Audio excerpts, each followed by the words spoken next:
want to do this. What? This? Now move! Are you deaf? Fucking move!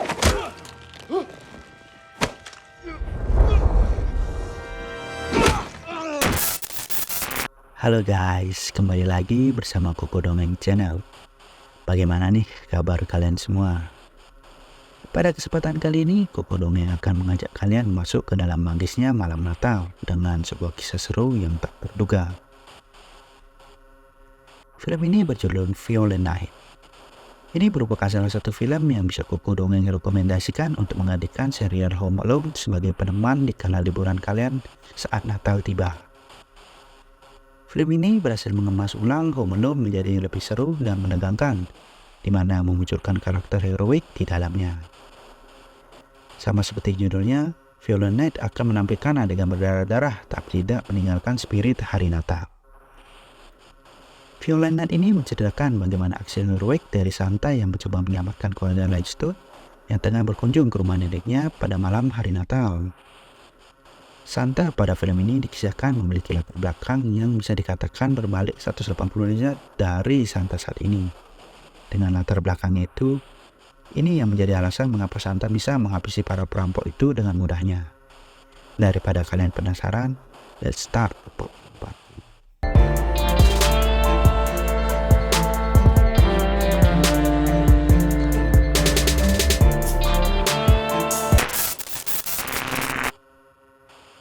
Film ini diawali dengan menunjukkan percakapan Santa dengan seorang bartender di sebuah bar.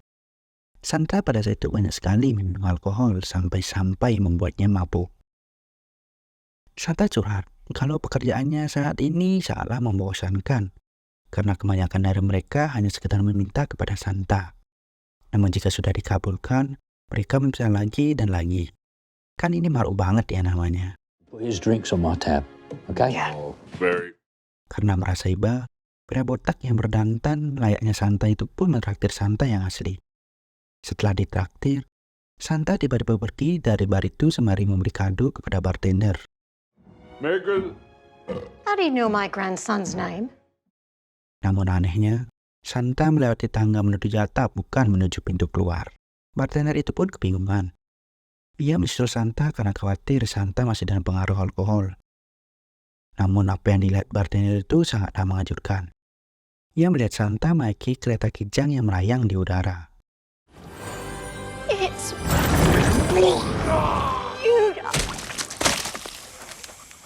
Keesokan harinya, di pagi hari yang cerah itu terlihat Jason sedang menunggu seorang di pinggir jalan. Nampaknya ia sedang menunggu jemputan dari Linda dan anaknya. Tujuan keluarga itu adalah rumah nenek Trudy untuk merayakan Natal bersama. Jason merupakan ayah dari Trudy dan mantan suaminya Linda. Nampaknya hubungan antara Jason dan Linda ini kayaknya lagi terganggu.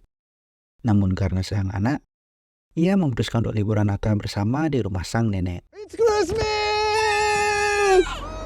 Sesampainya mereka di gerbang utama rumah nenek, mereka disambut oleh penjaga gerbang yang bernama Al. Christmas, Al. Hi, Linda. Merry Christmas. Mr. Lightstone. Yeah.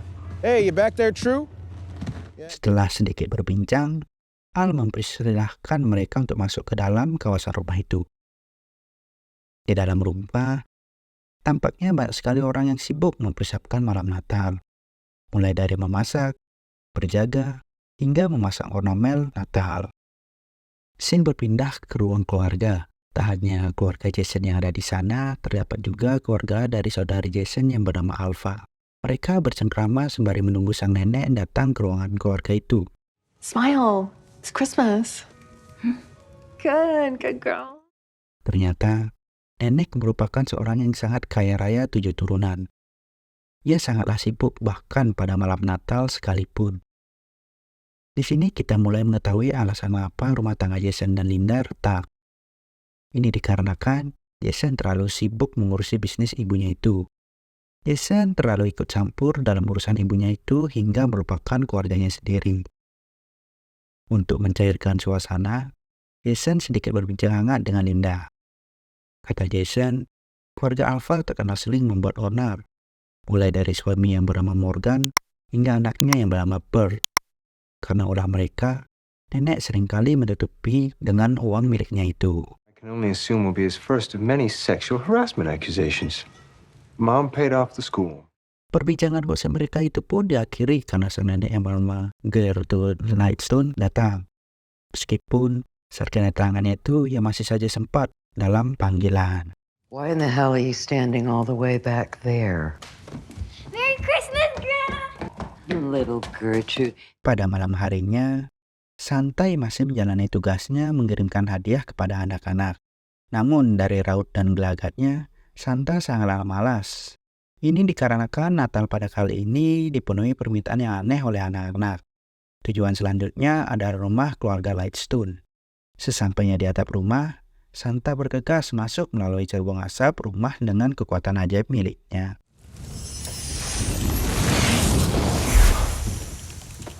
Sebelum mengantarkan hadiah malam Natal, ia bersantai sejenak sembari memakan cemilan yang ada di atas meja. That's the stuff. Oh, some pre-war shit right there. Tapi, kata Santa, Emil belum lengkap kalau nggak ditemenin sama alkohol. Santa lalu mengambil salah satu alkohol yang ada di rak di ruangan tersebut, kemudian mencari tempat duduk yang nyaman. Ia duduk di kursi pijat sambil makan cemilan manis sembari meminum alkohol yang dicurinya itu. Sumpah dah, ini Santa kok kayaknya santai banget ya. Oh yeah. That's the stuff. Di ruangan yang berbeda, selesai makan, Jason, Linda, dan Rudy menuju ke kamar yang telah disediakan oleh sang nenek. Di sana, Trudy mengatakan kalau ia tidak sempat membawa permintaan kepada Santa. Tell Santa what I wanted for Christmas. Namun, Jason dengan cerdiknya memberikan hadiah berupa walkie-talkie kepadanya. One gift. Really? What is it? Jason mengatakan kalau hadiah itu bisa Trudy gunakan untuk berkomunikasi dengan Santa. Trudy langsung menggunakan hadiah itu. Ia tidak meminta banyak hal kepada Santa, yang ia mau hanyalah ayah dan ibunya untuk kembali berbaikan dan menjadi keluarga yang harmonis lagi. I really only want one present for Christmas. I want Mommy and Daddy to make up so we can be a family again. Scene berpindah ke ruangan CCTV. Salah satu pelayan menghampiri penjaga ruangan CCTV yang lagi asik minum susu. Ia mengobrol sedikit, berbincang-bincang dan bercanda, lalu tiba-tiba ia langsung menghajar penjaga CCTV itu. Selanjutnya, dengan jam tangan miliknya, ia menghubungi rekan-rekannya. Ia juga mematikan semua akses telepon maupun wifi yang ada di rumah itu. Grandma! Your Wi-Fi sucks dick! Ternyata ia dan rekannya merupakan kelompok mantan tentara yang berniat mencuri rumah itu. Kebanyakan rekan mereka telah menyamar dan berbaur di dalam ruangan keluarga Lightstone. Di sisi lain, seorang pria menghampiri Al, lalu ia mengatakan kalau mobilnya sedang mogok. Car broke down a little ways. Out here.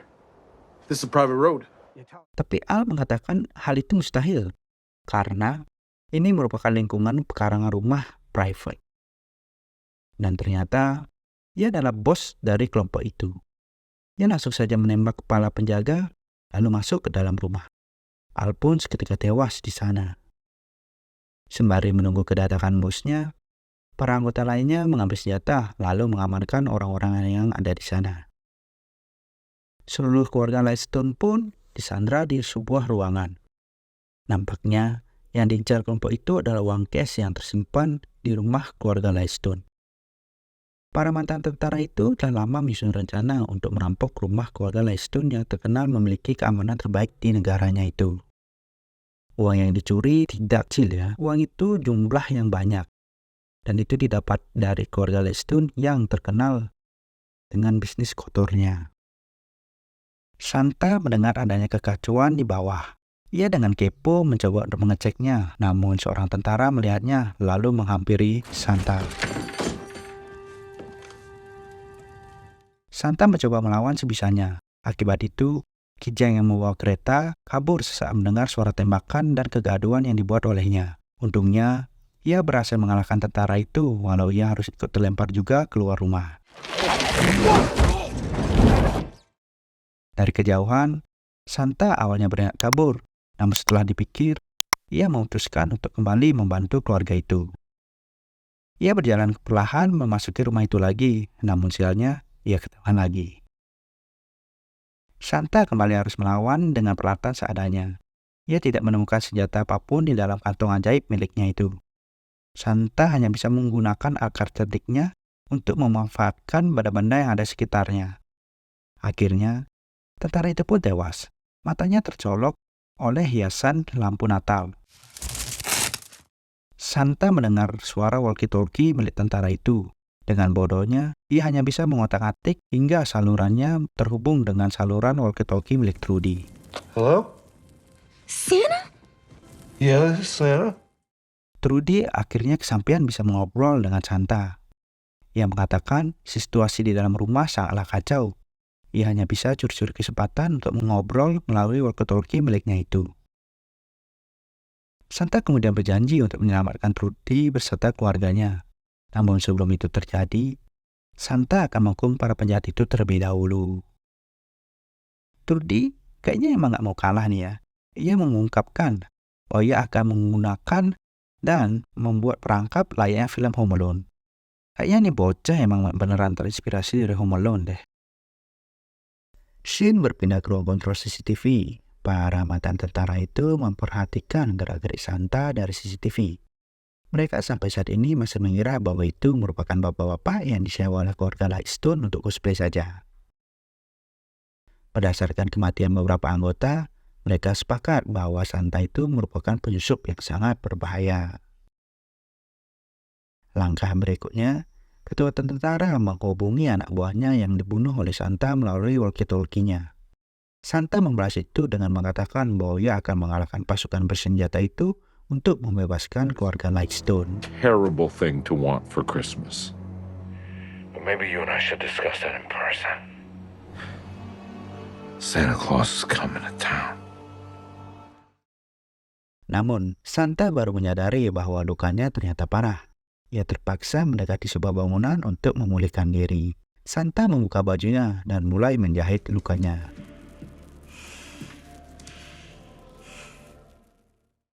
Santa tetap menjaga komunikasi dengan Trudy. Are you okay? I'm good. Ia juga mengungkapkan fakta bahwa sebelum ia menjadi seorang Santa, ia memiliki masa lalu yang sangat kelam. Long time ago. He used to call me, Nickerman the Red. Terlihat dari badannya yang dipenuhi oleh tato dan dipenuhi oleh luka-luka. Santa sebenarnya merupakan pejuang bersenjata palu yang terkenal kejam pada masanya. Di sisi lain, ketua tentara itu kembali ke ruangan utama. Ia memulai menanyakan siapa sebenarnya Santa itu kepada keluarga Lightstone. Tak satu pun dari mereka mengetahui siapa Santa itu. Dan ketua tentara itu muak. Ia dengan kejamnya memaksa Jason untuk berbicara. Ia mengucapkan biji kehidupan yang dimiliki oleh Jason. Oh my god. Scene berpindah ke ruang berangkas yang terletak di bawah tanah rumah keluarga Lightstone. Berdasarkan info satelit, regu penyelamat keluarga Lightstone mulai bergerak mendekati rumah itu. Now some idiot gets in your way. Fuck that shit. Berbarengan juga dengan Santa yang mulai masuk ke dalam rumah untuk mencari para penjahat. Namun dia harus tertangkap di sana dan bertemu dengan kepala tentara itu. Santa mengatakan kalau ia adalah Santa yang asli, namun sepertinya ketua tentara itu tidak mempercayainya. Namun, para anggota sedikit demi sedikit menemui keanehan. Mereka seperti mulai mempercayai apa yang dikatakan oleh Santa. Ini dibuktikan dari isi kantong Santa yang gak ada habisnya. Weihnachtssman, Julenitsen, Shondau Lauren. People call me a lot of things. Di sini kita mengetahui bahwa ketua tentara itu memiliki dendam kesumat terhadap hari Natal. Saking dendamnya, ia sampai mengesampingkan fakta yang ia temui bahwa Santa adalah Santa yang asli. Hingga pada akhirnya, pikirannya mulai goyah. Santa mengetahui latar belakang dan nama asli dari ketua tentara itu. Selain itu, ini diperkuat oleh tipuan salju yang dibuat oleh Trudy menggunakan styrofoam. Kesempatan ini dimanfaatkan oleh Santa untuk kabur. Ia memegang hidungnya, lalu mengucapkan mantra untuk bisa kabur melalui cerobong asap. Hingga pada akhirnya yang ditunggu-tunggu keluarga Lightstone pun tiba. Regu penyelamat telah sampai di depan rumah. Morgan segera bergerak untuk kabur dari sana. Ia berlarian menuju regu penyelamat itu. Dengan pedenya, Morgan mengungkapkan identitasnya di hadapan regu itu. Namun naas, ia ditembaki oleh regu tersebut. Santa yang berada di atas atap mengetahui bahwa regu itu bekerjasama dengan para mantan tentara itu. Top yang merupakan pemimpin regu penyelamat berbincang pada Jimmy, sang ketua perampok itu. Tampaknya mereka bekerjasama untuk bisa membuka brankas itu. Top memberikan kunci yang ia dapatkan kepada Jimmy dan saat dibuka brankas itu pun ternyata kosong. Semuanya tampak keheranan di sana. Rencana yang disusun berbulan-bulan lamanya gagal karena uangnya telah hilang. Entah siapa yang mencuri uang itu. Mereka semuanya sepakat kalau keluarga Lightstone pun terdapat pengkhianat yang mencuri dan menyembunyikan uang itu. Langsung saja, Top dan Jimmy menemui keluarga Lightstone untuk memaksa mereka mengaku siapa yang telah mencuri uang itu. Dengan amat sangat terpaksa, karena Linda diancam, Jason mengaku bahwa ialah yang mencuri uang tersebut. I was planning to take the money and leave with my wife and daughter tonight and never come back here. Scene lalu berpindah. Santa tertatih-tatih masuk ke dalam gudang untuk beristirahat. Regu penyelamat mulai mendekati bangunan itu untuk menangkapnya. Namun, keberuntungan berpihak kepada Santa. Melalui cincin pernikahannya, ia menemukan sebuah palu. Santa nampaknya sangat familiar dengan palu itu. Ia bisa menggunakan itu sebagai senjata. Seketika, jiwa pejuang Santa bergejolak. Vibes pun berubah dari yang semula konyol menjadi sedikit lebih serius. Di tengah kegelapan gudang, Santa mulai menghukum anak-anak nakal itu. Satu persatu pasukan penyelamat itu pun dibantai oleh Santa. Trudy kembali menghubungi Santa. Ia mengatakan beberapa orang menuju ke tempat persembunyiannya. Namun, Trudy di sini telah menyiapkan beberapa jebakan. Ia nampaknya terinspirasi oleh Home Alone pada adegan ini. Awalnya, mantan tentara itu meremehkan jebakan yang dibuat oleh Trudy. Namun dengan kesialannya, para tentara itu tetap saja terperangkap oleh jebakan yang dibuat oleh Trudy.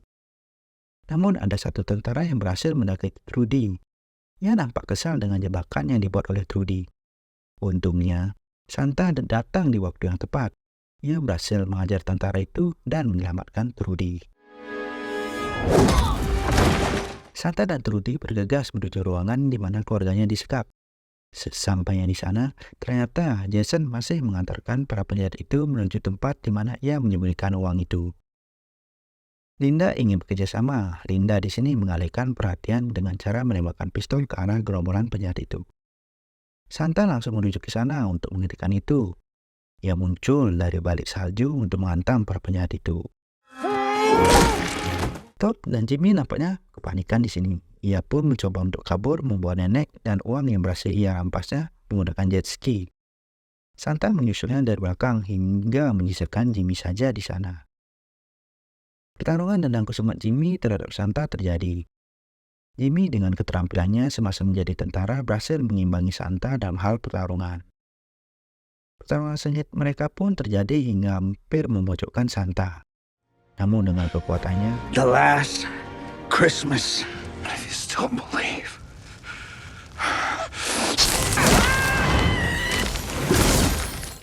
Santa berhasil mengalahkan Jimmy dengan cara teleportasi ke atas ruang asap bekas bangunan terbengkalai tempat mereka bertarung. Santa di sini tampaknya keasikan berselebrasi hingga ia lupa bahwa ada musuh satu lagi. Top muncul dan menembak jatuh Santa. Namun untungnya nenek datang dan membunuh Top menggunakan pistol yang dimilikinya. Damn right it does. Para keluarga yang lain menyusul ke tempat itu, namun Santa terlihat sudah di ujung maut. Entah ia akan menuju surga atau neraka, ia pun tidak mengetahuinya.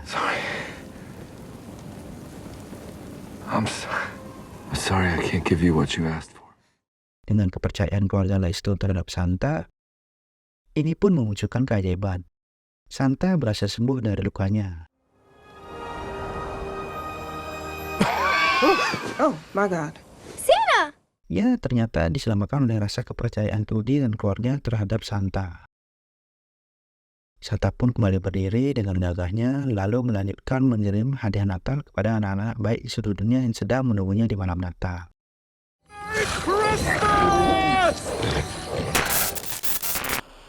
Jadi gimana nih guys menurut kalian? Kurang badass apa lagi nih si Santa kita pada kali ini? Aksi heroiknya sukses untuk menyelamatkan keluarga Lightstone dari perampokan oleh para mantan tentara. Cukup sekian kisah yang Koko Dongeng bawakan pada kali ini. Jangan lupa untuk like, komen, dan subscribe-nya ya. Oh iya, tak perlu sungkan untuk memberikan Koko Dongeng ide film apa yang akan dibahas pada video selanjutnya melalui kolom komentar di bawah. It's me Koko Dongeng. See you in another popcorn party. Bye-bye.